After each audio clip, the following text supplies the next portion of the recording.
ఓం శ్రీ గురుభ్యో నమ. శ్రీ మహాగణాధిపతయ నమ. శ్రీమాత్రే నమ.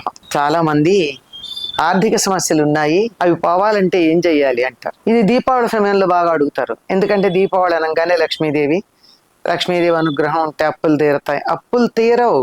అప్పులు మనం చేసాం. అమ్మవారేమి మనకేమీ మాట ఇవ్వలేదు కదా, మీరు అప్పు చేయండి నేను తీరుస్తానని చెప్పింది ఆవిడ. పైగా ఆవిడని అడిగామన్నా అప్పు చేశారా, నేను అప్పు చేస్తున్నాను తీర్చమ్మా అని. అది మనం చేసుకున్నాం. మనం చేసుకున్న అప్పులు తీర్చుకోవాలి. అప్పుల బాధలు పోవాలి అంటే, ఆర్థిక సమస్యలు తీరాలి అంటే మొట్టమొదట ప్రణాళిక ఉండాలి. మనకు వచ్చే ఆదాయం ఎంత, మనం పెట్టేటటువంటి ఖర్చు ఎంత, ఈ రెండింటి మధ్య సమన్వయం లేనప్పుడు ఆర్థిక బాధలు వస్తాయి. ఆస్తి మూరెడు ఆశ బారెడు అన్నట్టు, నాకు ఇంత ఆదాయం ఉండి నేను ఇంత ఖర్చు పెడుతూ ఉంటే ఆర్థికంగా ఇబ్బందులే కదా. ఎవరితోనో పోల్చుకుని ఇంకెవరిలాగో ఉండాలని ఏవేవో కళల్లో ఊహలు చేసుకుని ఆ విధంగా ఉండాలని ప్రయత్నం చేసినప్పుడు ఆర్థిక బాధలు నెత్తిన పడతాయి. కనుక ముందుగా అటువంటి వాటిని గురించి ఆలోచన చెయ్యాలి. ఇది ఎక్కువ మందికి ఉండేటటువంటి సమస్య.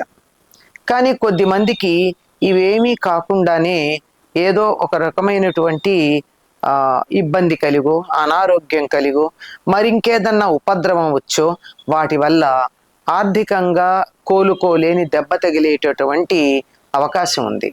అటువంటి సందర్భంలో కొంచెం జాగ్రత్తగా ఉన్నటువంటి సోర్సెస్ అన్నిటినీ జాగ్రత్తగా మేనేజ్ చేసుకోవాలి.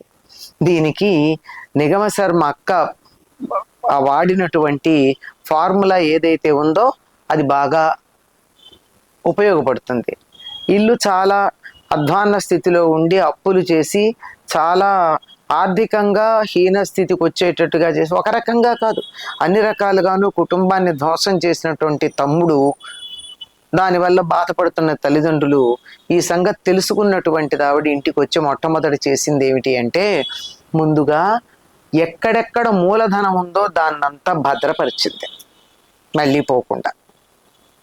ఆ తరువాత ఎక్కడెక్కడ సరిదిద్దాలో అక్కడ సరిదిద్దింది. ఈ రెండు మనం చెయ్యం. ఎక్కడున్నవి అక్కడే ఉంటాయి. పోయింది పోగా ఉన్నది ఎక్కడుందో దాన్ని సేకరించుకుంటూ ఉండాలి. ప్రణాళికలు వేసుకోవాలి. ఆర్థికమైనటువంటి ఇబ్బందులు కలగకుండా ఉండాలంటే మొట్టమొదట పాటించాల్సినటువంటిది అప్పులు చెయ్యకుండా ఉండాలి. అప్పు ఎంత ఉండాలి అంటే, నా దగ్గర 1,00,000 రూపాయలు ఉంటే 100 రూపాయలు అప్పు చేస్తే తప్పు లేదు, 1000 రూపాయలు అప్పు చేసినా తప్పు లేదు. నా దగ్గర 1,00,000 ఉన్నప్పుడు 1,00,000 అప్పు చేసినా తప్పే, కానీ 10 లక్షలు చేస్తున్నాం, దానివల్ల కదా ఇబ్బంది పడుతున్నారు అందరూ. కనుక కొద్ది రోజులు ఆర్థికంగా సంయమనం పాటించాలి. అంటే మనని మనం అదుపులో పెట్టుకోవాలి. ఏ ఖర్చు తగ్గించవచ్చో ఆలోచించాలి. ఎందుకంటే విచ్చలవిడిగా వస్తువుని వృధా చేసినటువంటి వాళ్ళ దగ్గర లక్ష్మీదేవి ఉండదు. లక్ష్మి అంటే క్యాష్, డబ్బు మాత్రమే కాదు, ప్రతిదీ లక్ష్మి. మనం దేన్ని లక్ష్మిగా చూడమండి, ప్రతిదాన్ని కూడా ఏదైనా కింద పడితే తొక్కం, కళ్ళకద్దుకుంటాం, ప్రతిదీ కూడా లక్ష్మి అంటాం.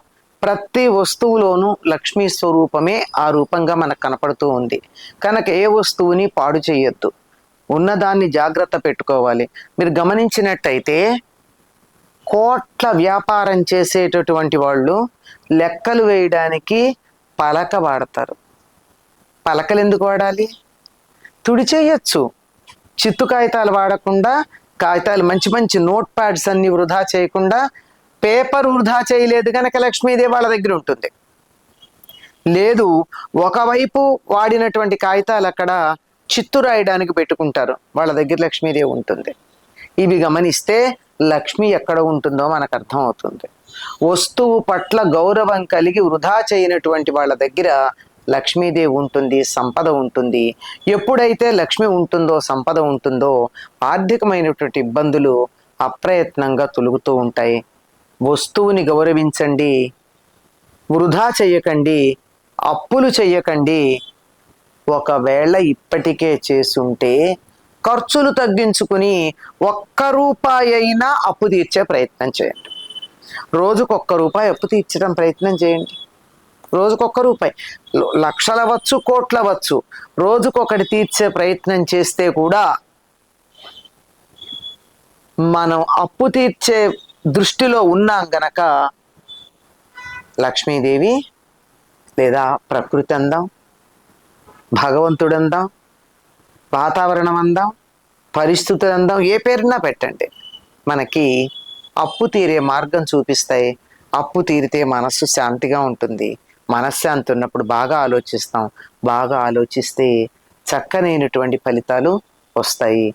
కనుక ఆర్థిక ఇబ్బందులు పోవాలి అంటే ప్రణాళిక, వృధా చేయడం మానటం, అప్పులు లేకుండా చూసుకోవడం, మన స్థాయి తెలుసుకుని ఖర్చులు పెడుతూ ఉండడం, ఇలాంటివి పాటిస్తే ఆర్థిక ఇబ్బందులు ఉండవు.